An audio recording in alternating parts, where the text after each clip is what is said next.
bare-knuckled businessman who's now in the White House. Sarah Sanders is the White House press secretary. She joins us from our nation's capital. Speaking of bare knuckles. Good morning to you, Sarah. Good morning. Great to be back with you guys. It's great to have you had a wonderful Easter. It was. Thank you very much. The president made it very clear with a series of tweets. He feels the Democrats blew it regarding DACA. Explain. Look, the president made multiple offers on DACA. He wanted to see something get done, and Democrats refused to actually put something on the table or work with the president to get anything done. They wanted to use DACA recipients as political pawns. I think what's happened here is incredibly sad. Hopefully, Democrats will stop playing political games and actually show up to do what they were elected to do and improve things for people in this country and improve the process that we're going through. Look, the president wanted to make a deal. He made two incredibly generous offers that went far and above even what the previous administrations had done on DACA, and Democrats still refused to make a deal. And I think it's because we're getting close to an election. They don't want to see the president continue to win like he has for the last year and a half, and they're going to do everything they can, even if it means hurting people across this country, if they think that it takes a hit at the president. Sarah, we had a Border Patrol agent. He was on our show just a few minutes ago, and he was talking about those 1,200 migrants that are coming up, or illegal immigrants that are going to try to come into our country. And through catch and release, all they have to do is prove that, or just tell them that they're coming from, they're seeking asylum. Just tell them that they're coming from a dangerous area and they can't go back. So then we'll release them into our country. The president's been tweeting about this. He's upset about it. So he's asking Congress to step up and pass this nuclear option so that we don't have to get 60 votes in order to pass an immigration bill. What are the chances that Republicans have enough support for that to happen? Look, I hope that Republicans do. I hope that Republicans will follow the president's lead. Look, he's been very tough on this, and for very good reason. We have an influx of drugs and gang members coming across this border, not just from Mexico, but through Mexico. They need to step up and do more, and Congress absolutely has to step up and do more and make sure we're doing every single thing that we can to protect the people of this country. That's what this president's committed to doing, and that's what he's been focused on for the last year and a half, and that's what he's going to continue fighting for. Whether Congress wants to join him or not, he's going to keep pushing and trying to make sure we're doing what we can to help these people. Well, let's move over to trade if we can. And China to strike back today. They raised tariffs on U.S. pork, fruit, and a trade dispute. It's going to be billions of dollars. A lot of farmers are nervous. I'm sure the markets are going to be nervous. Are we in the beginning of a trade war? And whether we are or not, are we talking behind the scenes? Look, we're in the middle of President Trump doing exactly what he said he was going to do and what he's been talking about for decades. He's tired of American workers being taken advantage of. He's tired of our intellectual property being taken. And this is a president who's tough. He's going to stand up and he's going to fight for the American worker, just like he's going to fight to protect our borders. He's going to make sure that we're protecting American workers in this country. And I don't think that the dealing that you're seeing going on with China is any different. This president has been talking about this for quite some time. Is he worried about this hurting the very people that voted for him? Because China went out of their way to say we're going to target the president's base. We know what they do for a living, and we're going after those products.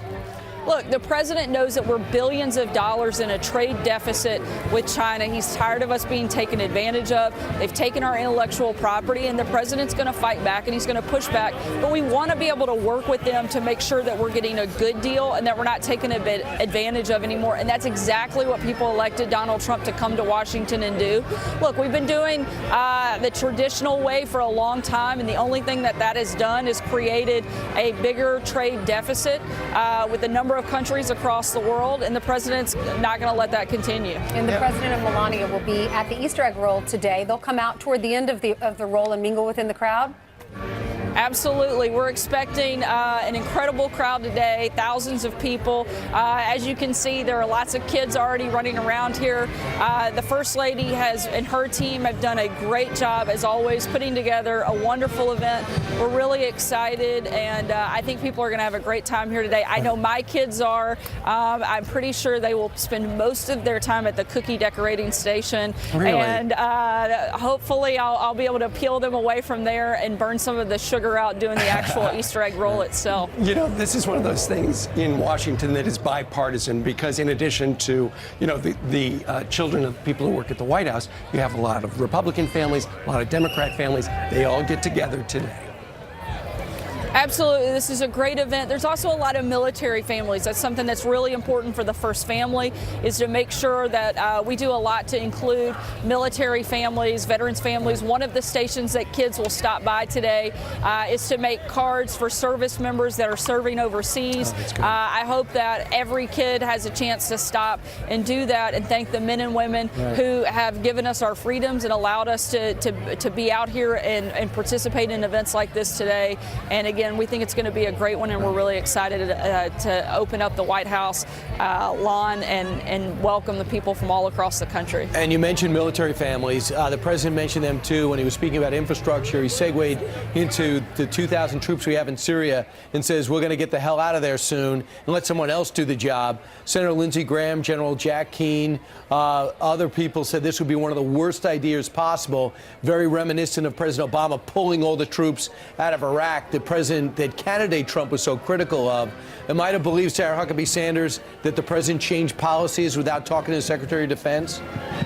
Look, the president wants to make sure that our military is being used to the best places possible. He wants to make sure that we're protecting the people in this country. He wants other countries to step up and take a bigger role. That's why he was so strong on pushing people to give more in the NATO process and making sure that the United States wasn't carrying the water for everybody. Look, we want to be involved. We want to help. But at the same time, we want other people to step up and put a little skin in the game. And that's what the president's talking about. So that message was really to the allies, like the UK, like the Middle East allies, to go up there and say, we need some of you guys to step in there. The message was to our allies, not to really our troops that were leaving?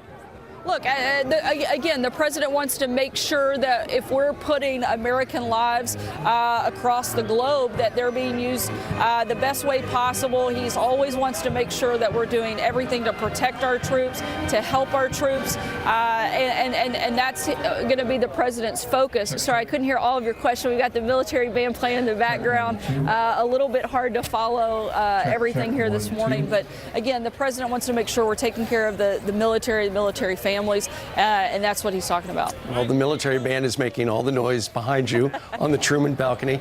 Sarah, thank you very much for joining us. Happy Easter Monday. Thank you so much. Happy Easter, guys. All right. I hope she took some time off to be with her family yesterday, but she's not off now, even though her family's there. Hey, Jillian. My family left me. They're in Aruba. Really? Yeah. Did they ask you to go? Yeah, they did. And you said no. I said no. I She'd know. rather but be still. here in the snow. They're like, we're out. See you later. Anyway. How can you say no to the gorgeous yeah, I know. We matter more. I wanted to stay here and enjoy the snow. Oh, yes, absolutely. Sure you did.